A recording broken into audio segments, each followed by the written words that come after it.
Hello बच्चों, मैं हूँ आपकी हिंदी मैम। आज हम लोग पढ़ेंगे पद परिचय। आपसे यदि कोई आपका परिचय पूछता है, तो आप अपनी मर्जी से अपना नाम, रहने का स्थान या फिर अपनी विशेषताएं बताते हो।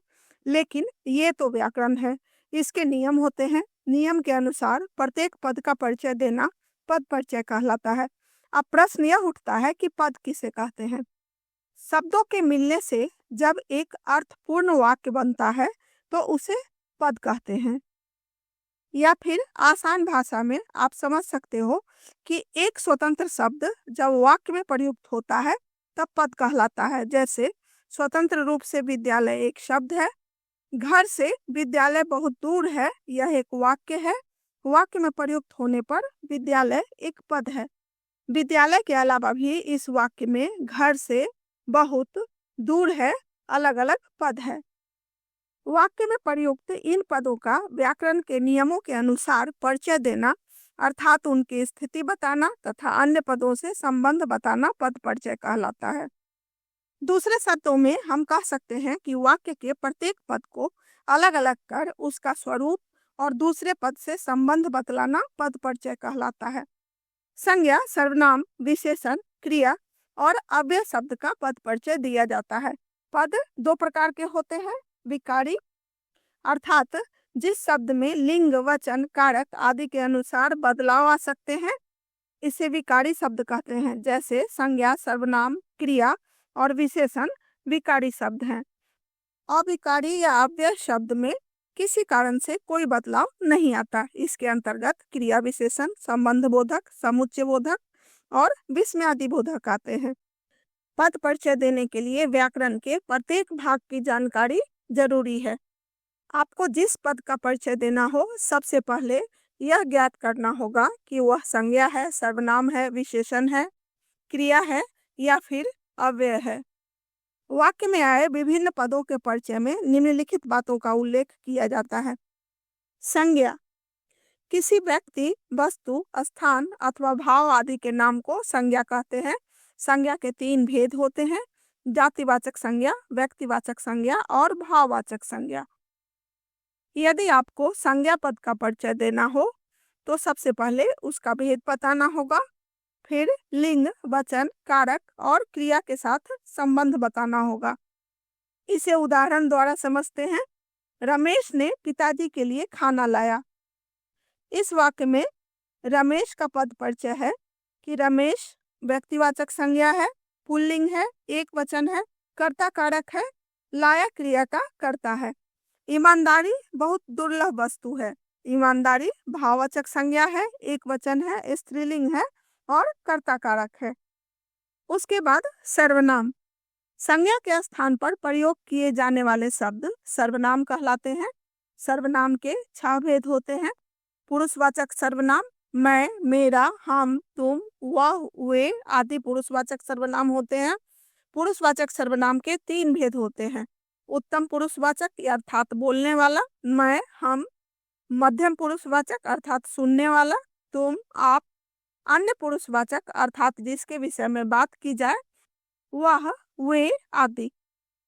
यदि आपको सर्वनाम शब्द का परिचय देना हो, तो सबसे पहले भेद लिखोगे, फिर लिंग, वचन, कारक तथा क्रिया के साथ संबंध बताओगे।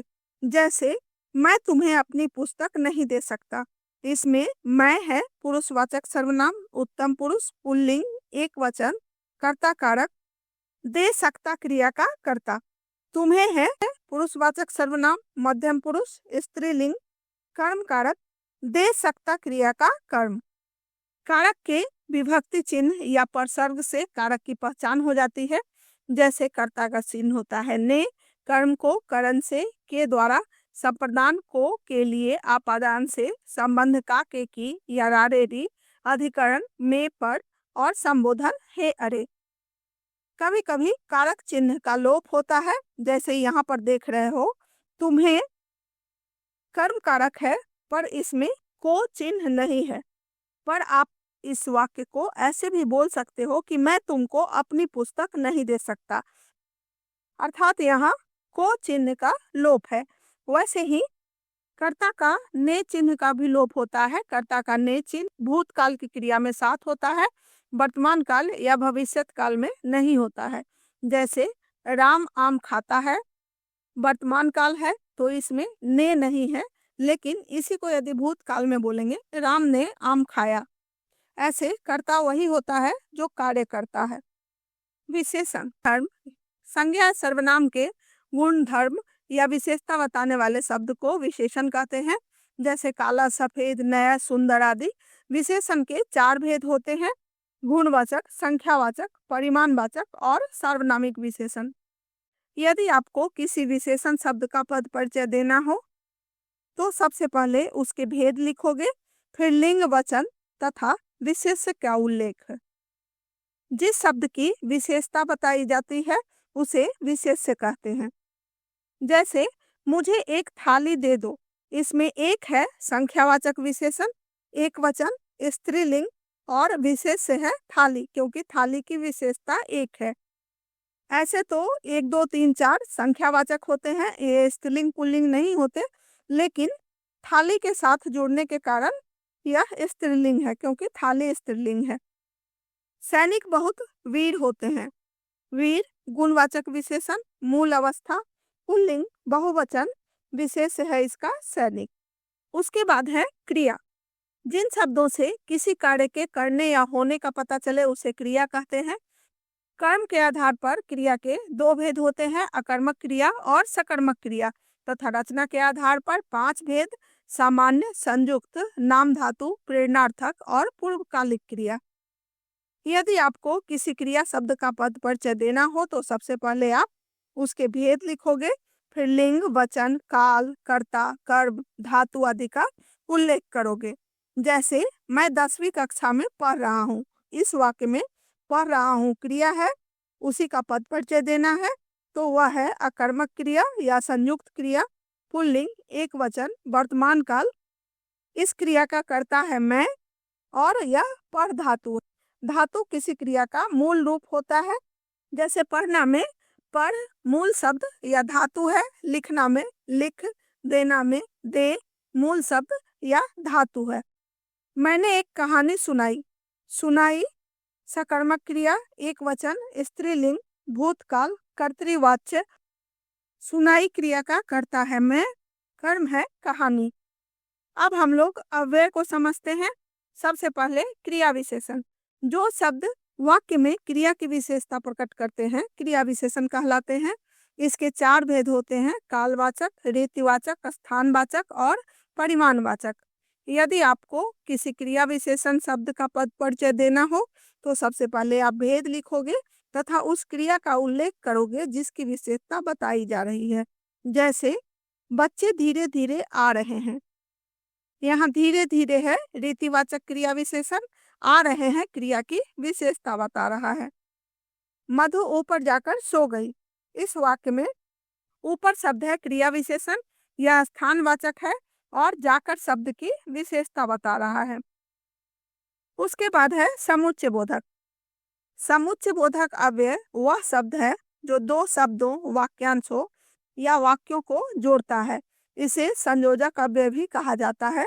इसके 2 भेद हैं: समानाधिकरण और व्याधिकरण।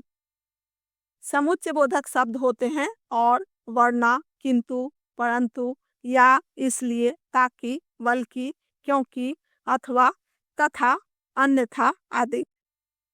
यदि समुच्चय बोधक पद का परिचय देना हो तो सबसे पहले भेद लिखोगे, फिर जिन 2 शब्दों, वाक्यांशों या वाक्यों को मिला रहा हो उसका उल्लेख करोगे।